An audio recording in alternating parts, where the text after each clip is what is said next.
Salut, salut. Alors ce soir, je suis fatiguée.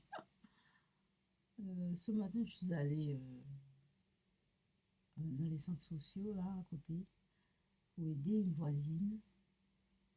Euh, c'est quelque chose qui me dépasse. C'est des choses que je ne peux pas du tout faire. C'est incroyable. Et je ne peux pas en même temps entendre la personne dans sa difficulté, pleurer, elle me pleure.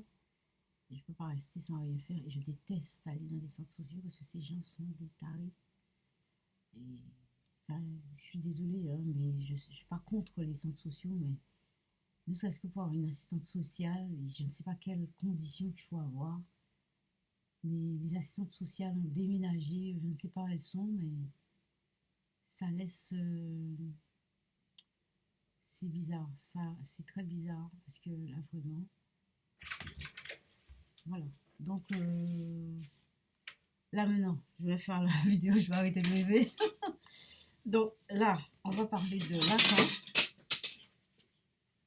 Alors, aux confins du séminaire. Voilà, Lacan aux confins du séminaire. Vous avez entendu mon fils, il fait sa nourriture. Donc alors là-dedans, alors j'ai lu un passage en rapport avec l'homme au loup et le rapport est, c'est-à-dire un rapport au narcissisme et c'est un rapport direct avec l'image. Alors, euh, c'est dommage qu'en psychanalyse, on met l'image en rapport avec le narcissisme et forcément en rapport avec la pathologie. Pardon. Et donc l'image est vraiment, c'est en dessous. Le symbolique, c'est merveilleux. Et l'image est vraiment,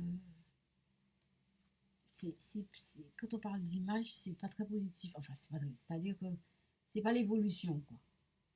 Vous voyez, on parle, l'image, forcément, rapport avec le pathos. Et donc, c'est l'homme au loup. Voilà. Donc, je vais vous lire des extraits.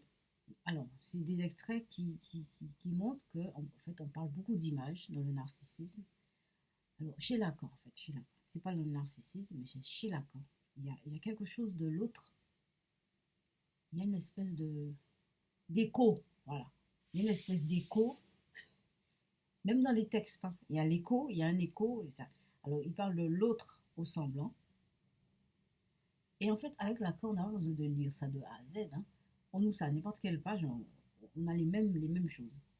Alors, l'autre au semblant, des expériences de Harrison sur l'ovulation de la pigeonne déclenchée par son image dans le miroir. C'est-à-dire quelque chose d'image qui déclenche dans le miroir. Voilà. Après, il dit, c'est toujours dans un rapport duel que se constitue la connaissance du partenaire, femelle ou mâle. Alors, des expériences de Harrison sur l'ovulation de la pigeonne déclenchée par son image dans le miroir. L'ovulation est déclenchée par une image dans un miroir. Dire que c'est puissant, c'est puissant.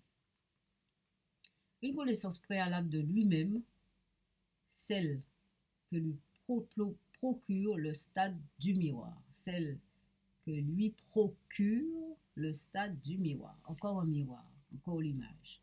Sa vie instinctuelle s'en trouve réduite aux explosions compulsionnelles que provoque en lui la rencontre d'une certaine image. Voilà. Après, quand Jung, enfin bon, je ne vois pas Jung, on est dans la forme.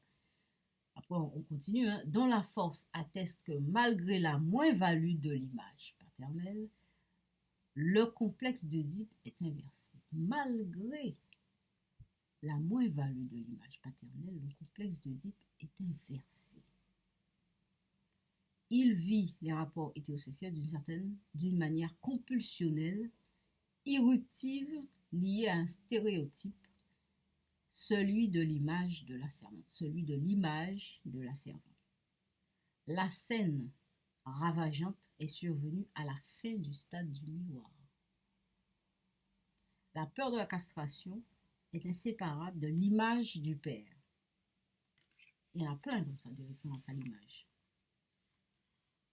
Toute la difficulté pour l'être humain avant la sexualité, proprement dit génitale, je regardais là, est d'être un moi qui se reconnaît et s'aliène dans l'autre.